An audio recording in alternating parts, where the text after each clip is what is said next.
Mesdames et Messieurs les ministres, Mesdames et Messieurs, l'Ukraine est à un tournant de son histoire et l'OTAN est à ses côtés en cette période difficile.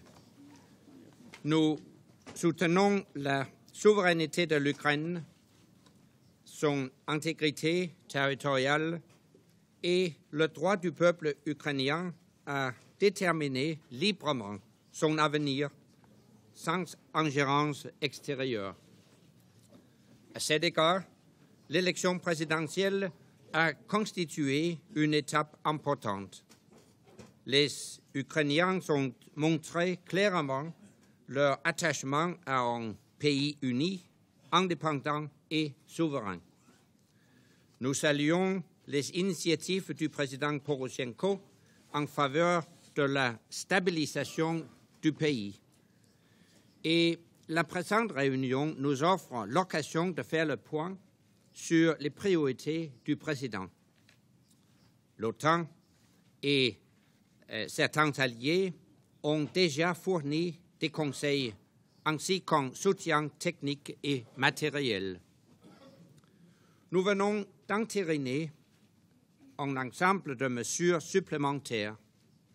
Ainsi, il est notamment prévu de créer de nouveaux fonds d'affection spéciale pour faciliter le renforcement de la capacité de défense dans des domaines aussi importants que le commandement et le contrôle, par exemple, et d'aider le personnel militaire retraité à se réadapter à la vie civile.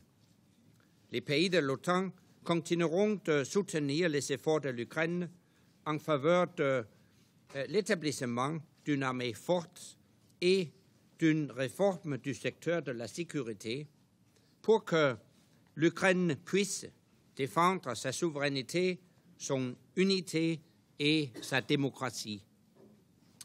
Dans le même temps, l'OTAN demeure ferme dans sa condamnation de l'annexion illégale et illégitime de la Crimée, annexion que nous ne reconnaissons pas. Nous continuons d'exhorter la Russie à achever le retrait des forces qui se trouvent à la frontière avec l'Ukraine, à mettre un terme à l'envoi d'armes et de combattants dans ce pays et à user de son influence auprès des séparatistes armés pour les amener à déposer les armes et à renoncer à la violence. Nous appelons la Russie à honorer les engagements qu'elle a pris à Genève et à coopérer avec le gouvernement ukrainien pour la mise en œuvre de ces plans visant à promouvoir la paix, l'unité et la réforme. Sur ces considérations, je voudrais maintenant conclure la partie publique de notre réunion. Je remercie les représentants des médias pour leur présence.